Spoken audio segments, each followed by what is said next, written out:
একাদশ শ্রেণীর পরীক্ষার্থীদের একটাই সতর্কবাণী, ভিডিওটা যারা দেখছো তারা 16ই ফেব্রুয়ারি যে সময়টা আসতে চলেছে সেটা কাঁপিয়ে দিতে চলেছে। হ্যাঁ, ঠিকই শুনেছো, কারণ বাংলা প্রশ্নপত্র তোমরা পেয়ে গেছো, তার মানে আনন্দ করো। শুধু একটাই কাজ, মন দিয়ে শোনো। সাবস্ক্রাইব, লাইক, কমেন্ট না করলে যে পিডিএফটা আছে সেই পিডিএফটা কোনো মতেই পাবে না।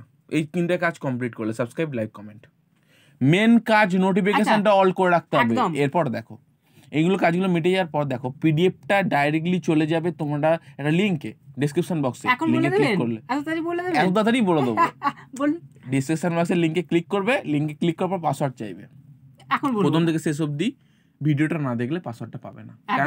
কারণ পাসওয়ার্ডটা আমরা কেউ বলে দেবো না, স্ক্রিনে ভেসে উঠবে। আর যদি তোমরা ভিডিওটা প্রথম থেকে শেষ অবধি না দেখে ফেক ভিডিও বলেছো তাহলে কিন্তু খুব খারাপ। এবার একটা ভুল যদি কেউ করে যে কেটে কুটে করে পাসওয়ার্ড কোথায় খুঁজে যাও, পাসওয়ার্ড দিলেও খুলবে না। তার জন্য আবার একটা ক্রাইটেরিয়া রয়েছে, সেটা দেখার জন্যই তো ভিডিওটি তৈরি করা। প্রথম থেকে শেষ অবধি দেখো। এবার অনেকেরই প্রশ্ন রয়েছে যে আচ্ছা ভিডিওটা এত লং কেন? এবার পাশাপাশি একটা প্রশ্ন যে পাসওয়ার্ড দিয়ে দিলেই তো আমরা প্রশ্নপত্র পেয়ে যাই। আচ্ছা ধরো আমি বলছি, ধরো তোমরা অনেক কষ্ট করে কোনো একটা জিনিস ড্রয়িং তৈরি করলে, ড্রয়িং তৈরি করলে কেউ ধরো সেটা যদি ছিঁড়ে দিতে চায়, তুমি কি ছিঁড়ে দিতে চাইবে? দেবে? তুমি দেবে? ভেবে দেখো তো, তোমার কষ্ট করা জিনিস যদি কেউ নষ্ট করে তুমি কি সেটা সহ্য করতে পারবে? তাহলে আমরা কি করে পারি এত বড় কাজ? ভেবে দেখো, পশ্চিমবঙ্গের মতো যেখানে 9 লাখ ছাত্রছাত্রী পরীক্ষা দিতে চলেছে, সেইখানে প্রশ্নপত্র ফাঁস করতে চলেছি। একদম জেনুইন অরিজিনাল প্রশ্নপত্র গ্যারেন্টি দিলাম, কমেন্ট বক্সে তোমরা লিখতে বাধ্য হবে। তো সেরকম একটা প্রশ্নপত্র যখন তুলে দিতে চলেছি, এত সহজে তুলে দেওয়া যায়? আপনি নিজের ভেবে দেখো তো, কি করে প্রশ্নপত্র পাবে সমস্ত কিছুই তো বলে দেবো এই ভিডিওতে। কেউ নিরাশ হয়ে যাবে না, যাবে না। প্রশ্নপত্র নেবে, যাবে, সলভিং করবে, পরীক্ষার হলে যাবে, লিখবে, নাম্বার পাবে, ব্যাস মিটে গেল। আর আমাদের একটা থ্যাংক ইউ অবশ্যই, আমরা কিন্তু থ্যাংক ইউ একটা লাইক আশা করতেই পারি। শেয়ারের কথাটা বলছি, দেখো শেয়ার কেন মানা করছি, দেখো বোঝার চেষ্টা করো। তো সেটা হচ্ছে, দেখো যেহেতু করোনা পরিস্থিতি 2019 থেকে 20 সালের মধ্যে যখন ভয়াবহ আকার ধারণ করেছিল, তখন যাতে দরিদ্র মানুষের হাতে কিছু টাকা তুলে দেওয়া যায় তার জন্য কিন্তু বিশেষ ব্যবস্থা এক ব্যক্তি করেছিল। কিন্তু প্রশ্ন একটাই যে আচ্ছা এই যে যেমন তোমাদের হাতে প্রশ্নপত্র তুলে দিতে যাচ্ছি, সেরকমই যে সবাই তো বলবে আমার চাই আমার চাই আমার চাই, সবাইকে তো দেওয়া সম্ভব নয়। তাহলে কি করে যার দরকার তার হাতে দেবো? এই জন্যেই তো বলতে হয় একটু ধৈর্য দরকার। তো সেইখানে কি করলো না, গম নিল, গমের ভেতরে কি করলো, কিছু টাকা 5, 10 হাজার, 20 হাজার, 40 হাজার টাকা করে টাকা ঢুকিয়ে দিল, কিন্তু গমের পরিমাণটা দিল কমিয়ে। একদম তাই। তেমন আমরা ভিডিওর লেন্থটা কিন্তু বড় করেছি যাতে অনেকেই কিন্তু কেটে চলে যাবে। আমরা তো চাই না যে অনেকে দেখুক, কারণ আমরা চাই যাদের দরকার তারা দেখুক। একদম তাই তো, একদম তো। তো এইখানে দেখা যাচ্ছে যে গম বিক্রি করছে, মানে রাত্রি 2টা 2:30টার সময়, শীতকাল, গনগন একদম ঠান্ডা, বলছে গম নেবে, গম গম গম গম করে গম চেঁচাচ্ছে। তো এইখানে কি হয়েছে না, অনেকে আছে শীতকালে কেউ উঠবে, এখন রাত্রি 3টে 2:30 বাজে, কেউ গমের জন্য উঠতে দেয়, শুয়ে পড়ো বলে অনেকে শুয়ে পড়েছে।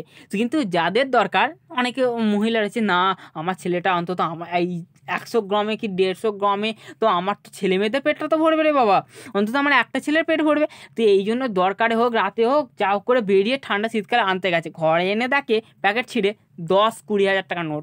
সেই রকমই আমাদের ভিডিও করতে চলেছি। ভিডিওটি তোমরা যারা ফেক মনে করছো তোমরা চলে যাও, আমরা আটকাবো না, কখনো আটকাবো না।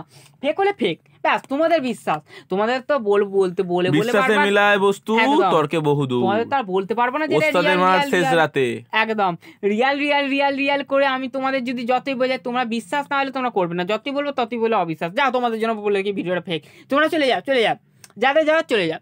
এবার দেখো যারা রয়ে গেলে এখনো স্কিপ করার চিন্তা ভাবনা করোনি, তারা দেখো এখান থেকে দেখো, বলে রাখা ভালো যে তোমাদের যে বাংলা ব্যাকরণ থেকে শুরু করে, ব্যাকরণ বলতে এখানে তোমাদের যেহেতু 11 সেখানে ব্যাকরণ বলতে তোমাদের তো ওই ভাষা সংস্কৃতি রয়েছে, আর এই শিল্প সাহিত্য সংস্কৃতি রয়েছে, এবং গল্প, কবিতা, রবীন্দ্রনাথ ঠাকুরের কর্তার ভূত সমস্ত কিছু থেকে একদম কমন প্রশ্ন এসছে। ব্যাস প্রশ্নপত্র পাওয়ার আগে তোমাদের বলে দিলাম। এইবার দেখো তোমরা কিভাবে প্রশ্নপত্রটি পাবে, এবার তোমাদের হাতে তুলে দিতে চলেছি। তো দেখো অবশ্যই ভিডিওটিকে লাইক করবে, আর অবশ্যই দেখো প্রশ্নপত্র পাওয়ার পর তোমরা ধরো কোনো প্রশ্নপত্র পাচ্ছ না, তোমরা কিন্তু কোনো এক্সাইটমেন্টে কাউকে বলতে হবে না যে আমরা প্রশ্নপত্র পেয়েছি, এই দেখো পেয়ে গেছি অরিজিনাল। কেন? কারণটা কি? কারণটা হচ্ছে একটাই, যেহেতু আমরা কষ্ট করে দিয়েছি। এবার তোমাদের অনেকে হিংসা করতে পারে, অনেকে যদি সবাই পেয়ে যায় তাহলে তোমার গুরুত্বটা কী রইলো, তাই না? সবাই যদি এখানে সচিন তেন্ডুলকার হয়ে যায় তাহলে তোমার গুরুত্ব কী রয়ে যাবে? সচিনের তেন্ডুলকারের কী গুরুত্ব রইলো?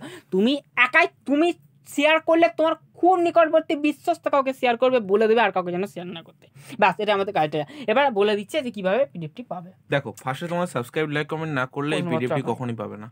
তারপর তো এই যে পিডিএফটি আছে, সেই পিডিএফটি একটা পাসওয়ার্ড আছে, সেই পাসওয়ার্ডটা তোমার ডেসক্রিপশন বক্সে গিয়ে লিঙ্কে একটা ক্লিক করার পর দেখবে একটা ক্রোম অপশন পাবে, সেই ক্রোমে গিয়ে তোমাদের পিডিএফটা খুলবে, কিন্তু সেইখানে একটা পাসওয়ার্ড পাবে। প্রথম শেষ ভিডিওটা না দেখলে সেই ভিডিওটির মধ্যেই আমাদের পাসওয়ার্ড লুকিয়ে থাকবে, সেটাই তোমাদের পরীক্ষা। যদি পাও নিয়ে নাও। এবার আবার অনেকের প্রশ্ন, আচ্ছা দাদা তোমার তাহলে ভিডিওতে কেন দেখালে না প্রশ্নপত্রটি? সেটাই তো খেলা, সেটাই তো বিশ্বাসের খেলা।